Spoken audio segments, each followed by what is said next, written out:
idol, kumusta? Magandang gabi. Gagawa tayo ngayon ng sisig bangus. Piprito lang natin to mga idol, at para pagkaprito, imay natin siya mga idol para gawin natin sisig. Okay, prito na natin mga idol.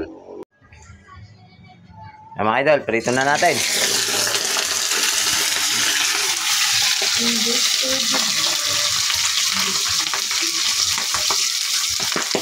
Yun, tatalamsik mga idol ang ating bangus. Yan mga idol, na prito natin ngayon, imay na natin at lalagyan natin ng sibuyas. Kung paano lang gumawa ng sisig ng baboy na karne, ganun lang din pag simple ng paggawa ng sisig na bangus. Okay.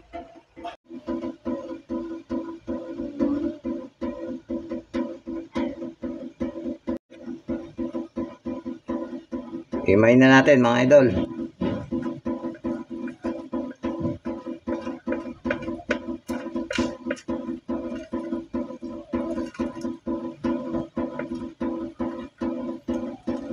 Kukunin natin siyang buo, iwanan natin ng buong balat niya mga idol. Tsaka natin lalagay ulit dito yung pinakalaman niya.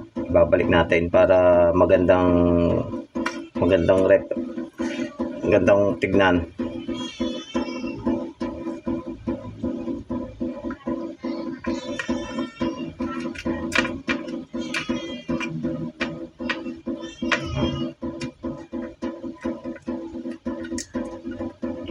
Napakasimpleng gawin mga idol. Yan. Yan mga idol. Yan. Yan mga idol. Buo natin tsaka natin lalagay dito ulit pag naluto natin yung pagkasisig niya. Yan, di bale nandito na idol. Ngayon pagsamasamahin na natin siya. Yan. Halu-haluin lang natin mga idol.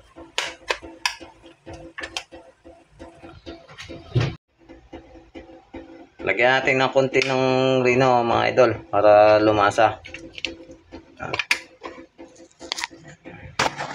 Yan lang natin, tsaka natin lulutuin. At lagyan natin ng konting paminta. At magpipisa tayo ng mga kalamansi.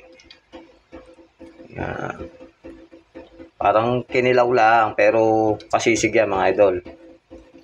Yan.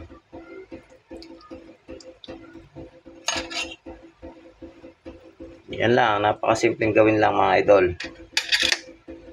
Yan, tanggalin lang natin konting buto mga idol para masarap ang ating kakainin sisig, hindi sa bagal tong mga ng buto ng kalamansi. Yan mga idol.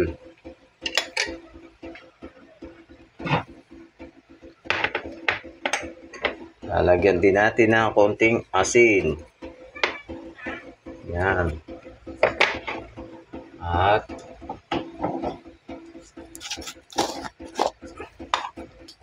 lagyan natin din ng konting bechin. Yan mga idol. At lagyan din natin ng konting toyo. Yan mga idol, napakasarap nito. Yan idol, lutuin natin ulit para may magsama-sama yung init para masarap ang pagkasisig niya. Okay, luto na natin.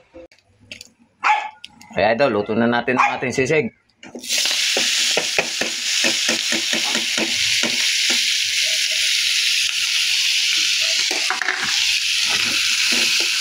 Yan. Init lang ng konti to idol, luto na.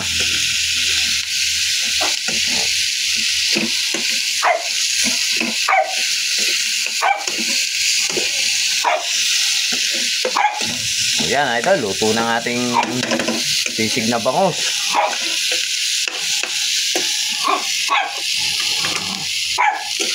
Yan idol, lalagyan na natin sisig din sa pinagbalatan niya kanina para maganda naman ang pagkadating.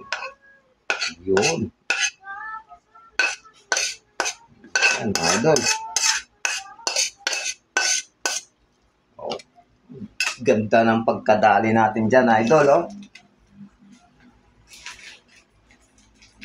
Oh, sarap nito mga idol. Yan ang ginawa nating sisig na bangus. Pinalik natin sa kanyang balat ulit. Yan, okay. Salamat sa inyong panonood mga idol. At magandang gabi at tara, kain!